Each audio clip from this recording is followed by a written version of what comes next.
E que a Mãe Maria Santíssima hoje e sempre nos cubra com a sua luz de rosa, de puro amor, nos insuflando boas energias e nos protegendo nas adversidades da vida.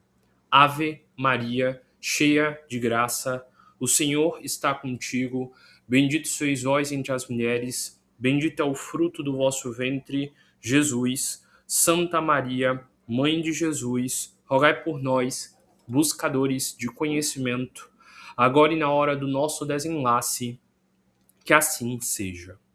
Boa noite a todos, sejam muito bem-vindos a mais um estudo aqui do Centro Espírita Os Humildes de Jesus. Nessa noite nós estaremos lendo o Evangelho segundo o Espiritismo e o texto que nós iremos ler hoje se chama A Virtude, que é um texto muito bonito que vai fazer a gente refletir como a gente está lidando com a nossa vida. E o texto da virtude ele é muito interessante para a gente começar a entender o espiritismo, porque toda a base da doutrina espírita é baseado no conceito do que seria o vício e do que seria a virtude, e de entender que quanto mais nós nos afastamos dos nossos vícios, mais próximos ficamos da nossa virtude.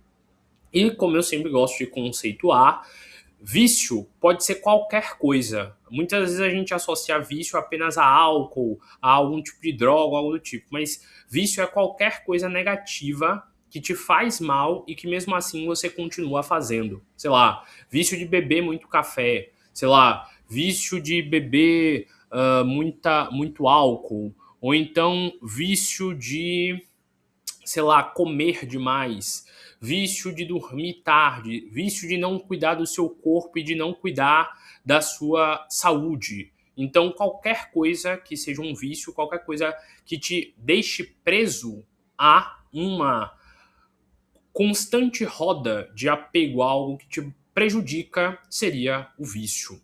E quando você aprende a se libertar dos seus vícios, você acaba tendendo a ir para um caminho oposto ao caminho do vício, que seria o caminho da virtude. E quando você começa a trabalhar na sua mente o que seria a virtude, você vai começar a se libertar dessas coisas que geralmente te prendem à matéria e você vai se unir a coisas que ficarão na sua consciência e permanecerão contigo. Tem um texto aqui do Evangelho segundo o Espiritismo que ele debate o seguinte tema. Ele diz que encarnar aqui na Terra e depois desencarnar é como se fosse uma viagem. E o texto ele faz a gente refletir que quando a gente vai viajar para um local, a gente geralmente só coloca na mala aquilo que a gente vai utilizar durante essa viagem. Vamos dizer que você vai para um país frio. Você vai colocar na sua mala agasalhos, roupas quentes, cachecol, tudo que possa aquecer o seu corpo. Agora vamos dizer que você vai para uma região praiana, uma região onde vai ter muita praia, muito calor. Você vai colocar roupas leves, roupas frescas, roupas que não vão prejudicar de forma alguma o ato de você aproveitar o local. E aí esse texto ele vai e traz a seguinte reflexão. Quando você desencarnar, quando você deixar de existir nesse corpo aqui na Terra e você virar um espírito, você vai ter de viajar para outro plano. E lá no plano espiritual, você não vai poder levar nada de material. Então você não vai poder levar sua casa, você não vai poder levar seu carro, você não vai poder levar seu celular, você não vai poder levar pedras preciosas, você não vai poder levar dinheiro. Mas lá no plano espiritual, quando você não tiver mais um corpo, você vai continuar com o seu espírito. Então, qual seria a bagagem que dá para você levar junto com o seu espírito? Dá para você levar conhecimento, dá para você levar sabedoria, dá para você levar virtude, dá para você levar tudo que faça o seu espírito estar mais nobre, mais límpido, porque lá você vai poder utilizar isso tudo. Não levem isso daqui como uma máxima, como se eu estivesse dizendo que acumular dinheiro e que ter dinheiro na Terra é algo ruim. Eu estou dizendo apenas a falta de equilíbrio. Algumas pessoas vivem apenas para o dinheiro. Outras também vivem no excesso de viver apenas para o espiritual e se desapegar por completo já na Terra de qualquer bem material. O que eu estou tentando aqui ensinar é encontrar um caminho do meio, onde você tenha uma vida boa, onde você tenha condições financeiras, mas que você também tenha um bom momento para ler, um bom momento para estudar, para aprender e para desenvolver virtudes que quando você for fazer essa viagem, você possa levar junto com o seu espírito. Afinal, aqui na Terra, quando a gente faz uma viagem, geralmente é uma viagem até temporária, nossa cidade, certo? Então pense assim, você tem que ter o suficiente para se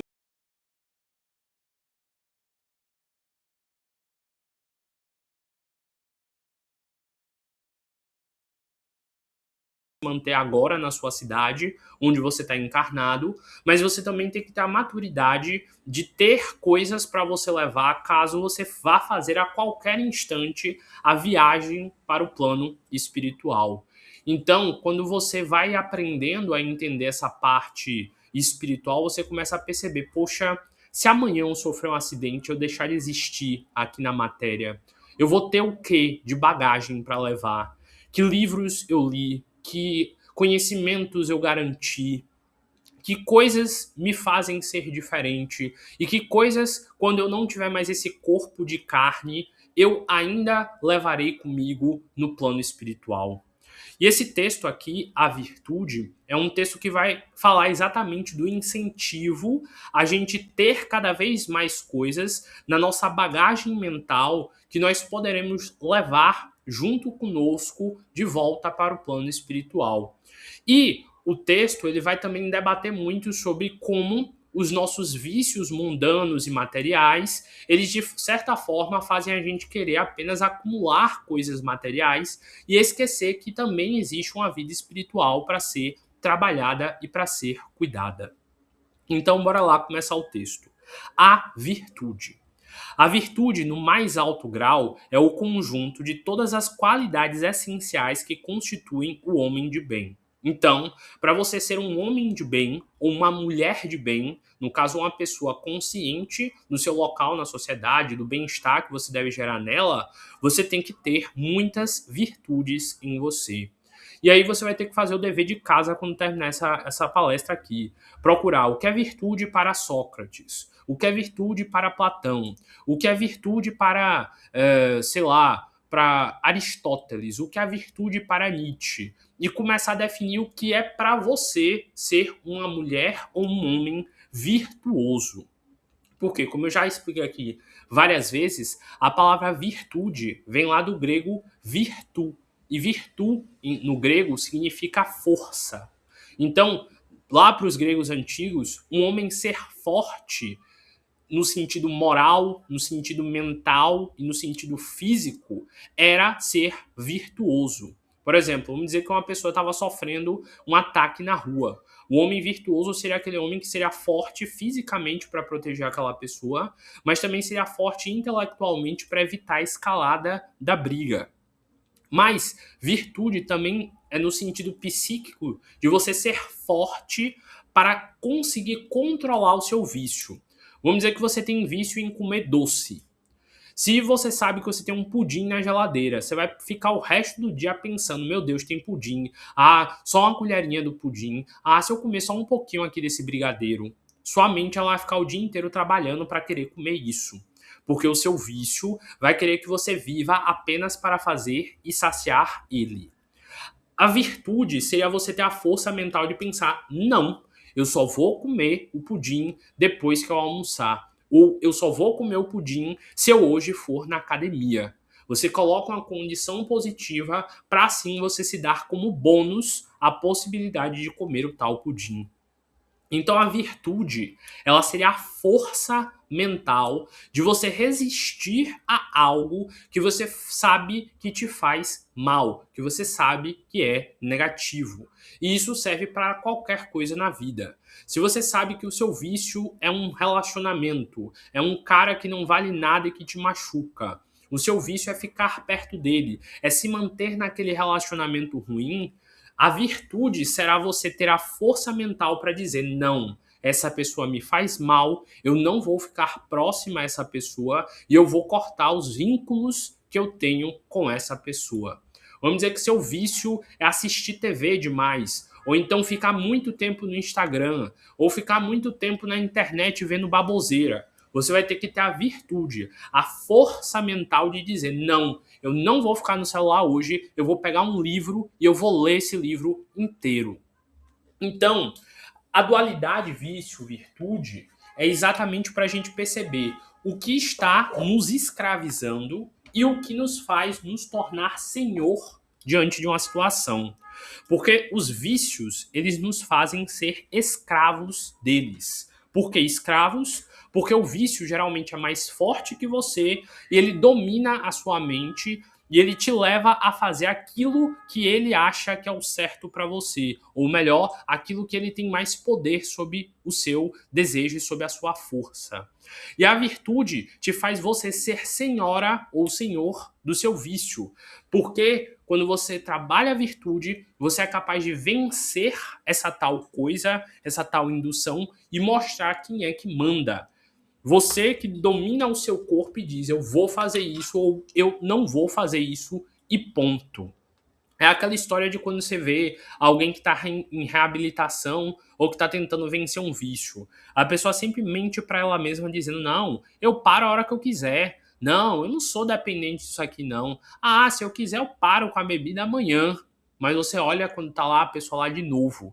Então, boa parte do processo de se manter num vício é muitas das vezes o auto-engano de você considerar que você tem sim controle sobre aquilo.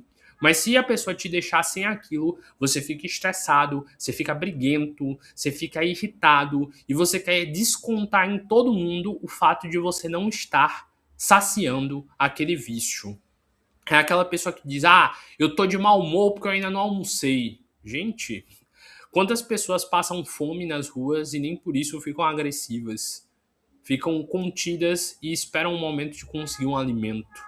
Então, assim, às vezes a gente perde a razão pelo nosso vício e a gente ainda acha que é normal a forma com que a gente está lidando com aquele excesso. E aí o texto continua, citando algumas das virtudes que um homem de bem ou uma mulher de bem deve ter. Ser bom, no caso, o oposto de ser mal, ser caritativo, caritas, ter a capacidade de se colocar no lugar do outro e querer auxiliar esse outro, ser laborioso, no sentido de ser alguém proativo, que trabalha, que se esforça, que faz aquilo que precisa ser feito antes mesmo que alguém obrigue. Vamos dizer que sua pia agora está cheia de louça para lavar. Se você é uma pessoa laboriosa, você provavelmente nem deixaria essa pia acumular. Você ia lavar o copo que você sujou na mesma hora para que aquela pia não ficasse acumulada. Você ia limpar a sua casa antes mesmo que ela ficasse suja, para que não ficasse juntando um monte de coisa em cima dela. Então, o labor, como diz lá na Bíblia, edifica o homem porque faz o homem perceber que ele é forte, que ele trabalha, que ele tem controle sobre a mente dele. Ele não fica procrastinando, deixando para depois e achando que está tudo bem nisso. E aí o texto fala que essa pessoa também tem que ser sóbria. Sóbria aqui, obviamente, não é no sentido de deixar de beber, mas sóbrio aqui é no sentido de você estar lúcido do que você está fazendo. Quando a gente vê alguém bêbado, a gente diz, ó, ele não tá sóbrio. Por quê? Porque a gente percebe que a linguagem dele tá lenta, que a resposta dele tá lenta, que ele tá falando coisas que ele normalmente não falaria. Então, estar sóbrio na vida é você falar, hoje eu não vou comer besteira e você realmente não comer. Porque isso é estar sóbrio em relação ao seu impulso. Uh, eu geralmente não dou outros exemplos, além da comida ou então etc, porque a palestra vai ficar gravada e às vezes o algoritmo do YouTube não curte muito. Mas esse vício ele pode ser em relação à parte sexual, pode ser em relação à bebida, pode ser em relação a qualquer outro tipo de vício. Então tentem estender isso para outras áreas e refletir esse mesmo dualismo que eu estou propondo aqui, que vocês vão perceber como para qualquer outro tipo de vício, a virtude sempre será a salvação. Tanto que boa parte dos processos que são colocados para pessoas que têm que vencer vícios é induzir a elas algum tipo de virtude. No caso, sei lá, você é viciado em álcool, durante o processo de te acolher para que você vença o vício, vai fazer você pensar na sua família, vai fazer você pensar no quanto você machuca a sua família com o ato de você viver bêbado, vai fazer você repensar outros valores da sua vida, porque geralmente é um conjunto de morais que caso sejam postas na sua mente, vão te ajudar a evitar se dedicar e cair de novo no vício. Então, por isso que ser virtuoso é ser forte. Continuando, você também tem que ser modesto, porque você pode terminar acabando por se tornar uma pessoa tão virtuosa que você começa a se sentir melhor que os outros. Olha como essas pessoas se jogam e se perdem nos vícios. Eu não. Eu sou virtuoso. Então você também tem que ser modesto e entender que, da mesma forma que aquela pessoa cai para aquele vício, deve ter um vício que você também cai quando está escondido e quando ninguém vê e que você não assume. Ou um vício que você está pensando aí, poxa, eu acho que meu vício é esse. E você está pensando nele desde o começo da palestra, mas você está aí tentando passar pano na sua cabeça, dizer, não, eu não sou viciada nisso, não. Ah, não, esse assunto aqui já está bem resolvido, eu estou fazendo.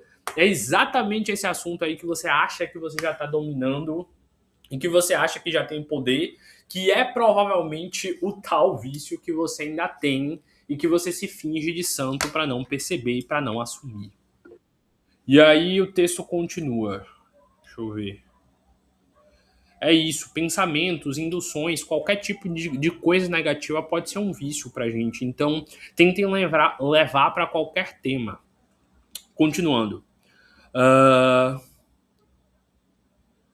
Ser bom, caritativo, laborioso, sóbrio, modesto são as qualidades do homem virtuoso. Infelizmente, quase sempre as acompanham pequenas enfermidades morais que as desonram e atenuam. Então, um vício muito perigoso também que você pode ter é aquele vício que você nem considera vício, que você acha algo normal. Ah, isso aí é normal. Ou então aquilo que você nem trata na sua mente como sendo algo errado. Vou exemplificar para vocês. A maioria daqui das pessoas que estiverem me ouvindo provavelmente vão concordar que corrupção é um absurdo e que ninguém político deveria roubar dinheiro de ninguém, certo? Mas, levando pela ideia da etimologia do que é corrupção, se você fura uma fila, você está sendo corrupto. Se você tenta forçar um desconto que não tem, você está sendo corrupto. Se você vai lá no prato de comida, no almoço, e bota mais comida e não deixa para ninguém, você está sendo corrupto, você está furando e não está pensando nos outros. Então, a corrupção, não importa o nível, ela é corrupção e ponto. Tanto que é dito que é exatamente esse negócio de você começar fazendo pequenas coisinhas erradas que vai fazendo o seu cérebro normalizar ao ponto de chegar um momento onde você acha que está tudo liberado. Tanto que muitos políticos eles acabam não tendo a noção de que aquele desvio é ruim, porque eles não percebem a prática do que aquilo vai gerar. Então, a gente também tem que analisar os nossos pequenos errinhos, porque são deles que nascem os absurdos, são deles que crescem as falhas morais. Tanto que a palavra corrupto vem lá do latim core ruptus. Core é coração e ruptus é rompido. Então, uma pessoa corrupta seria uma pessoa que não tem mais coração, uma pessoa que ela não tem mais sentimento, que ela não para pensar, poxa, se eu desviar isso daqui, vai ter criança que vai ficar com fome. Poxa, se eu desviar isso daqui, vai ter gente que não vai ter remédio no hospital.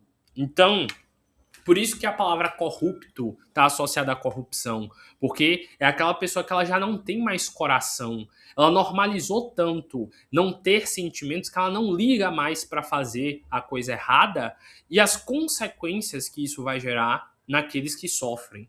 Tanto que, por exemplo, tem um livro muito interessante chamado As Benevolentes, que fala porque o do Bigodinho cometia tantos erros e ele não sentia culpa pelos erros que ele cometia. Porque ele geralmente mandava alguém cometer o crime por ele. Ou então alguém aperta um botão e uma bomba cai em algum país. Então ele não sente, ele não percebe quanto ele está dilacerando vida de pessoas. Para ele só apertou um botão. É que nem também tem estudos que falam que essa facilidade de ter aplicativo de banco no celular tá fazendo as pessoas gastarem muito mais dinheiro sem perceber. Porque antes a gente tinha uma nota de papel, a gente entregava essa nota de papel e a gente recebia outra. Hoje a gente aperta 2 cliques no celular e manda um Pix de um valor e quando você vai ver sua conta ela tá zerada. Porque você acaba não percebendo quanto de dinheiro você está gastando no ato. Sei lá, antes você dá, sei lá, R$ 300 para alguém, eram 3 notas de R$ 100. Ou então, sei lá, 6 notas de 50. Você pegava assim um papel e pensava, meu Deus, estou gastando R$ 300 para comprar essa coisa. Ou você manda um Pix e você não percebe o quanto você gastou. Então, esse afastamento do ato do que a gente está fazendo também é uma das coisas que abre a nossa mente para ser corrompido, para a gente cometer falhas e normalizar esses absurdos. Por isso que o texto fala bem aqui, claro, do quanto a gente tem que observar até os nossos pequenos atos corruptos ou pequenos atos viciosos, porque eles vão crescer com o passar do tempo, vão crescer e vão se alastrar.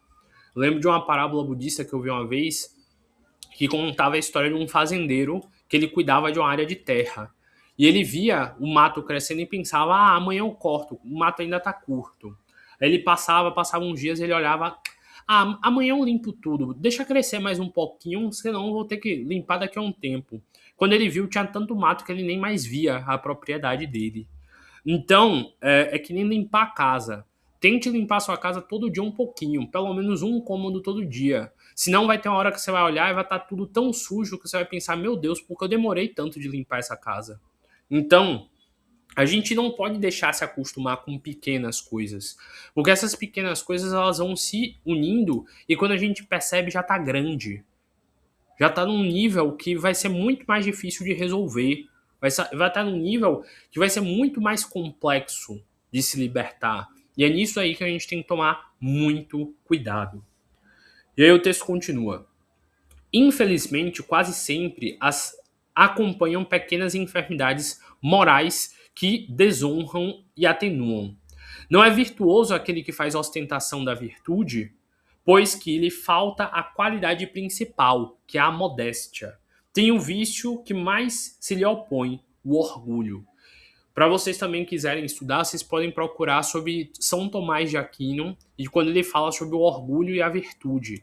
São textos muito interessantes, os de São Tomás, que ele traz essa reflexão para o meio cristão do que seria o certo, do que seria o errado, de como nós lidamos com cada um desses erros. Também tem a história da deusa Inanna, que é bem interessante, que conta o processo dela de descer cada um dos círculos do inferno, que é uma metáfora para falar sobre nós conhecendo o nosso próprio inconsciente e analisando os erros que ainda existem dentro dele que a gente às vezes nem percebe. E aí o texto continua. A virtude, verdadeiramente digna desse nome, não gosta de estadear-se. Então, uma pessoa realmente virtuosa vai ser aquela pessoa que, na maioria das vezes, faz as coisas virtuosas sem buscar ser vista, sem buscar alarde, sem buscar ser vangloriada pelo ato que ela fez. Mas isso aqui também não significa que você tem que esconder qualquer atitude positiva sua, porque também, às vezes, ser alguém honrado se torna um exemplo, se torna alguém que puxa o exemplo. Esses dias eu estava vendo um vídeo de um rapaz que ele gosta muito de correr e ele estava chamando a filha dele pequena para correr. E quando ele percebeu, a filha dele estava correndo todos os dias com ele. Se ele fosse um sedentário que fica sentado no sofá e não faz nada, a filha dele também ia aprender a ficar sentada no sofá o dia inteiro. Direto eu também vejo vídeos onde o pai tá lendo e a criança pega um livro, às vezes ela nem sabe ler, mas ela pega um livrinho e finge que tá lendo igual o pai. Então lembre-se que o exemplo também arrasta. É claro que você, se caso se torne alguém virtuoso, não tem que ficar se vangloriando, olha como eu sou inteligente, mas também faça a sua parte para as pessoas pensarem, poxa, ainda tem pessoas que buscam virtude e que querem possuir virtudes. Então, tenho essa reflexão também em vocês. E aí o texto continua. A virtude verdadeiramente digna desse nome não gosta de estadear-se. Adivinham-na ela, porém, se oculta na obscuridade e foge das admirações da massa. São Vicente de Paulo era virtuoso.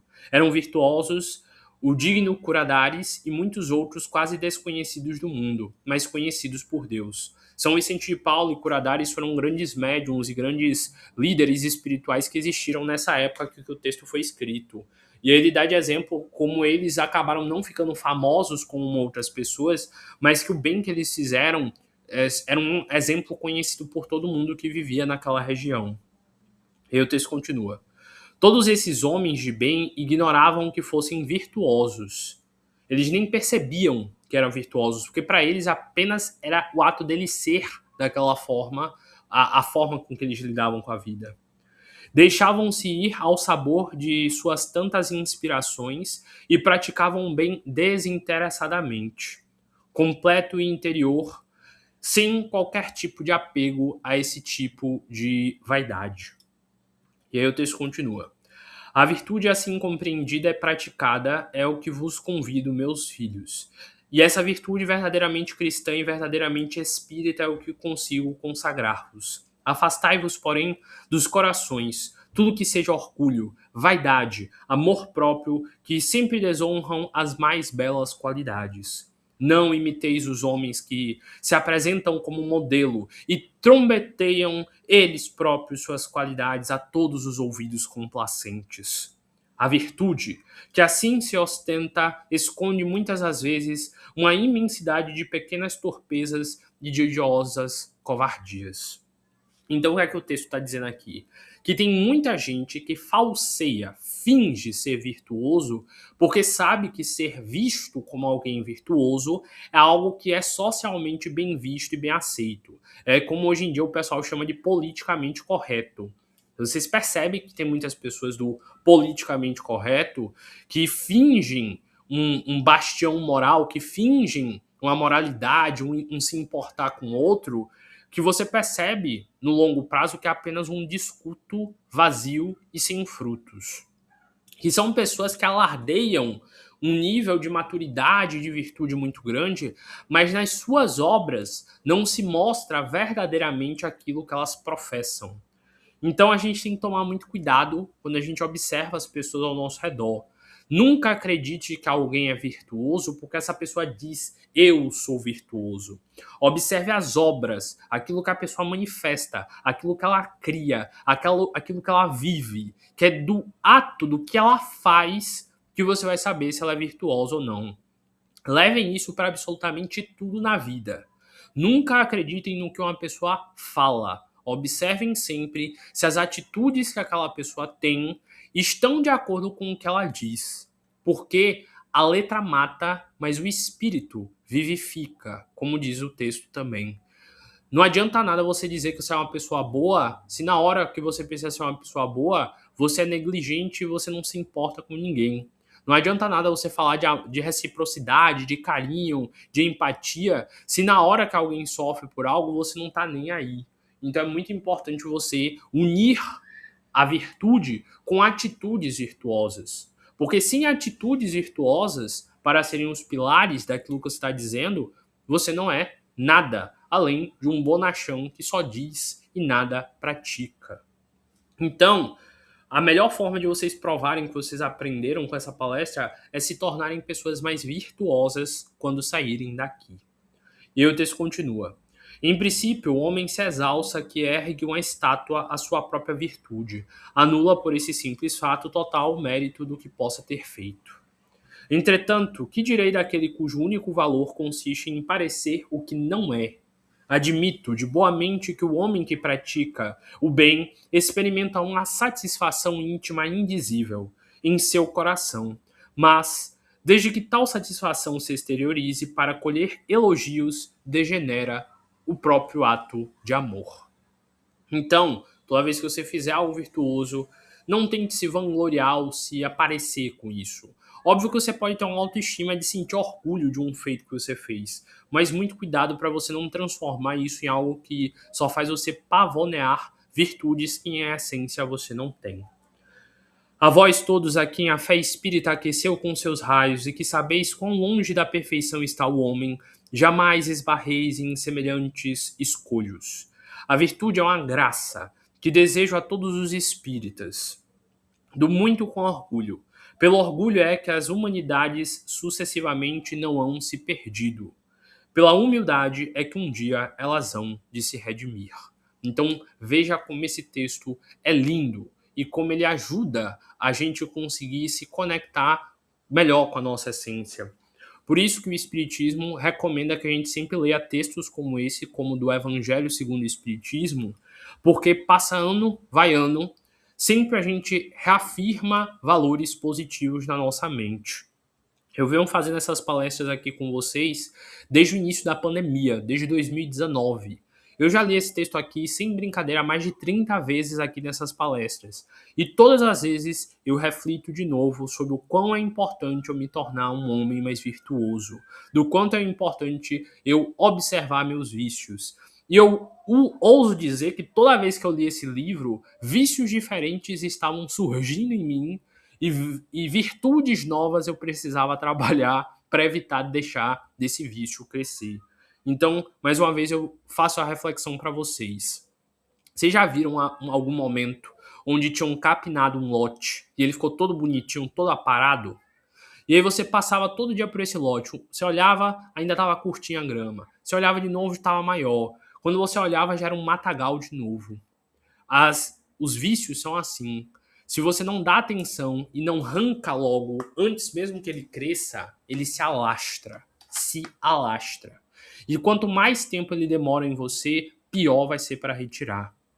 É porque eu não sei se vocês têm muito contato com a terra, mas quando eu tinha quintal e a gente capinava e limpava o quintal, sempre aparecia um matinho, tipo, dias depois. E eu sempre observava meu pai, ele ia lá, chegava e arrancava o mato e jogava fora. Arrancava o mato e jogava fora. E eu olhava assim para ele, meu Deus, que trabalho de besta. Ficar arrancando matinho, matinho, espera juntar um monte e tira. Aí uma vez eu fui falar isso para ele, ele me trouxe exatamente essa reflexão. Que nessa de esperar juntar para resolver, quando você vê, o problema tá tão grande que você nem é mais capaz de limpar ou de resolver sozinho.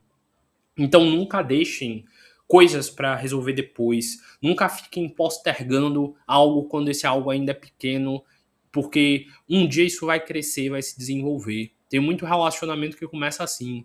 Ah, me distratou uma vez. Ah, gritou um pouquinho comigo. Ah, foi o calor do momento. Quando você vê, a pessoa já tá batendo em você, achando normal isso. Porque essa escalada do que você permite que o outro faz contigo pode chegar num momento a um absurdo e a um abuso que você vai pensar, meu Deus, era para eu ter cortado lá atrás. Era para eu ter cortado quando ainda nem era para ter deixado crescer. É tipo mãe com filho pequeno.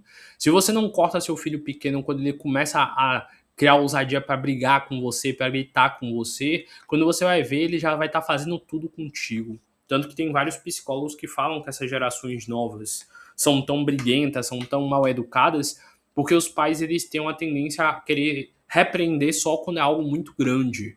Se você não educa do pequeno, da pequena coisinha, isso cresce. Eu gosto também muito de observar adestramento canino. Se vocês observarem como os cães tratam seus filhotes, vocês aprenderiam muito. Se o filhote dá uma leve rosnada pro dono, o cão já dá um esporro no filhotinho, e o filhotinho nunca mais rosna para ninguém de graça. Então a gente está perdendo esse pulso firme, e tanto conosco quanto com as outras pessoas, e por isso, às vezes, as coisas fogem ao controle. Bem, é isso que eu tinha para falar por hoje. Vou encerrar aqui a nossa palestra gravada. Agradeço a todos vocês que estiveram aqui presentes comigo hoje. Parem um tempo, respirem, reflitam após terminar essa palestra. Quais são as virtudes que eu tenho? Pega um papel, anota quais são suas virtudes, anota quais são seus vícios, anota quais são as coisas que você geralmente erra e começa a investigar elas e mudar elas em você. Que eu tenho certeza que a sua vida vai ficar muito melhor e vai chegar uma hora que você vai ter limpo tanto os seus vícios que você só será virtude. E quando você só tiver virtudes, você vai perceber que o sucesso é a única possibilidade.